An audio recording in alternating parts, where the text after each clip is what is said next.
Well, it's finally here. Today is November 1st. It's time to start our Dwarf tomatoes for the Dwarf 25-26 collab that is hosted by myself and Gail from Gail's Southern Living. You don't have to start your seeds today. In fact, you can join this collab anytime between now and April 1st. But if you want to be eating fresh homegrown tomatoes this winter, you probably want to start them sooner rather than later. If you still don't have seeds, just drop me an email at brokebutbountifullyblessed532 at yahoo.com and I'll be happy to send you some. First of all, I would like to thank Gail for hosting this collab with me. I really couldn't do this without all of her help and encouragement. She is one of the kindest people I know, and she's showed me so many ways to grow my channel. And I'd also like to extend a special thanks to her husband Taz from Taz's Adventures for creating our beautiful logos. Aren't they something? Gail and I'd be happy to share them with you. Just get in touch with either one of us and feel free to use any one of them in your Dwarf 25-26 videos. You can use any method of growing out your Dwarf tomatoes that you like, either under a grow light or in a sunny window or in a hydroponic system like an AeroGarden.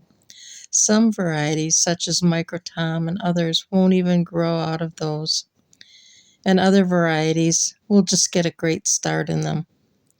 I've been told that they do best in 1-gallon pot, but I've successfully grown many of them hydroponically in empty spaghetti sauce jars, as well as in soil in 32-ounce yogurt containers. You can use what works for you, and we'd all love to see how you do it and get updates on how things are going.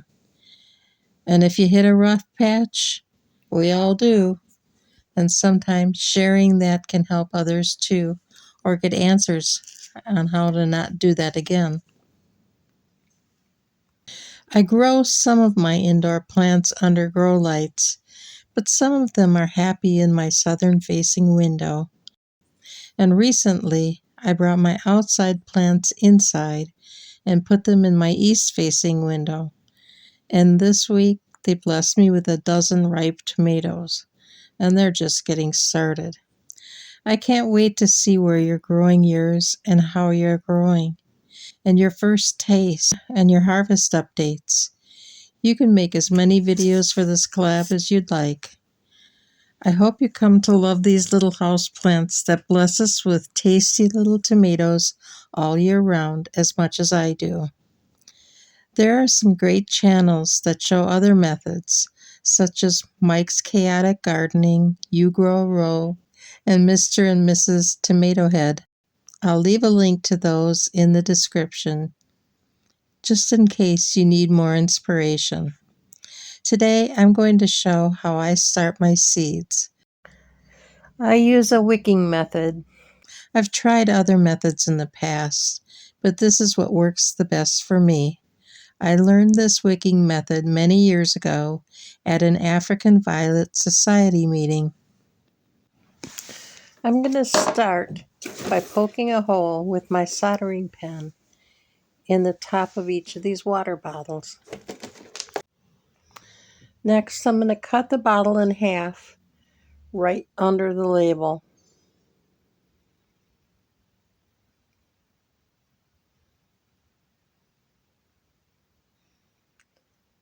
And then I'm going to cut off the label, like that, and put it back in the bottle upside down. The first seed that I'm going to do is this one. It's called Bunny Hop. We'll stick on a label, and this label's going to stay with it, hopefully. And now I'm going to make the other label, or the next label, which is Fat Frog. I don't write that well when I'm holding it up like this, but I wanted to show you what I'm up to. This'll just have to do. Okay, so I've got this leftover acrylic yarn. You don't want to use cotton yarn because that will rot. And I'm going to make this twice as long as the bottle. Or maybe should I make it 3 times? Twice doesn't seem long enough. Yeah, I'm going to make it 3 times. We're going to need 9 of these. So I'm going to cut 9 of them and I'll be back. Okay, I have 9 lengths of this yarn. If you don't have yarn, maybe you have a friend who has some that you can use. Or you could use string. And you want to tie it in a loose knot. And I'm going to just show you don't need to have a crochet hook. But you want it to go this way so that when you put the bottle on, the loop's on the bottom.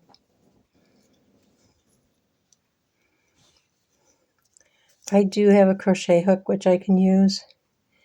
But just to show you that you don't really need it, you can pull it through. Leave the knot loose. Put the cut end inside the bottle. Leave the loop end out. And then you're going to put it in the bottle like this so that it'll suck up water. So if you do have a crochet hook, I want to show you how you do it. Put the crochet hook through the top. Loop it on. Well, you're supposed to pull it through, but I didn't do that right. Let's try it again. There we go. Did it right. Pop it in. The plant will live in this 3 to 4 weeks.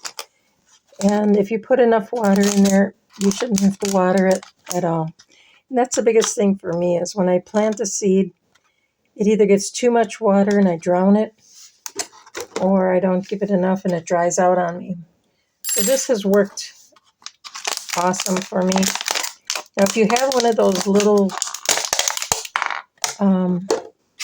hydroponic systems, those work great, and they really grow good in that.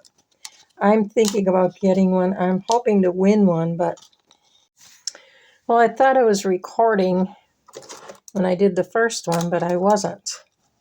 So we're going to start with another one. I've got this empty cup. There's no hole in the bottom. It won't leak. And we're going to soak up some water. So we're going to fill it up about to the top of the cup with water. Then I bought these, are made with coconut coir.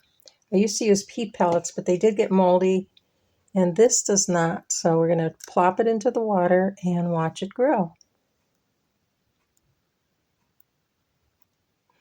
It takes about a minute, and I'll kind of fast forward this or speed it up so you don't have to sit here for a whole minute watching this thing grow. But look at it, kind of breaks down and flips over, and look at that. Look at how big it is already. Now that it's growing like this, I'm going to take my crochet hook. You can take anything you want, kind of break it up. I want that yarn to be under the soil or the coconut coir.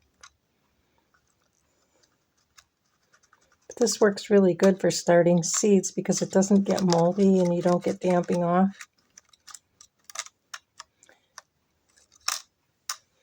Okay, and we'll just put it in here. I don't know if you can see that. We'll pour the rest of the water in there.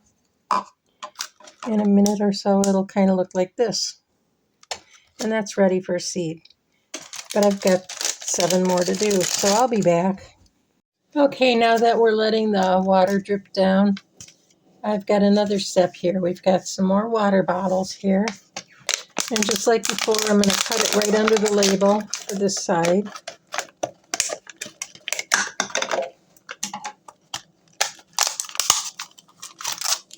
Don't need that label.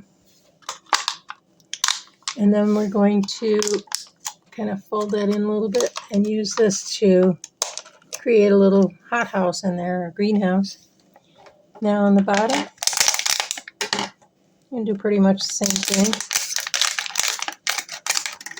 Might want to do a little snip here to get it to go in.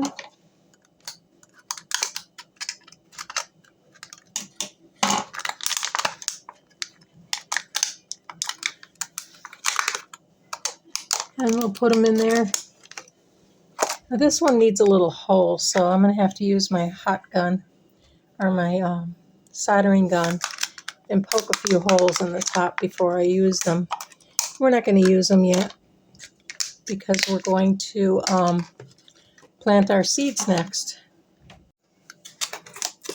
Okay, well the water's soaked down. We can see a little bit of the yarn here, so I'm going to poke that down. Cover it up with some soil. Well, it's not really soil, it's coconut coir. So I don't see the yarn. You don't want the yarn to show because when you go ahead and the capillary action won't work. It comes right to the bottom of the cap, so that'll last us a good month, and we'll probably just have this growing in here for about 3 weeks, and it'll be ready to be transplanted into something else. Let's see, the first one that we have is Henry Harrington. So let's find Henry Harrington. Here's Henry. This one is really good. You don't see the yarn anywhere. Oh, maybe I do over there on the corner. We don't want to stop that capillary action. So, can you see? Oh, no, I have 3 seeds. Oh, well, it's already wet. I'm not going to stick it in, so let's move that one over. And tomato seeds don't need to be planted really deep. In fact, I've had good luck with them just staying at the top. But just move a little bit of coconut coir on top of them. That's ready. Let's see them. We're going to put this little top on. Once it sprouts, I'll take this off.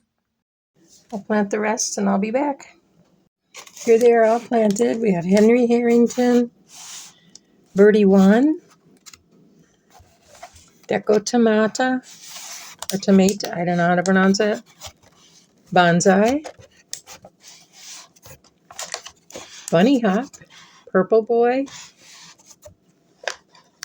Fat Frog, we need a top for that, Angelicus, and hiding back here is a black patio. We'll be back in a week or two, and we'll show you some things sprouting, hopefully. This is my very first micro dwarf tomato. It's an orange hat, and I bought it from the farmer's market. I don't know what they fed it, but this was way more prolific than any of my other tomato plants. If I sent you orange hat seeds, they came from this plant. I still have this pot. I think I might use it for one of those plants once they grow. Thanks for watching, and I wish you the best of luck on your winter growing season.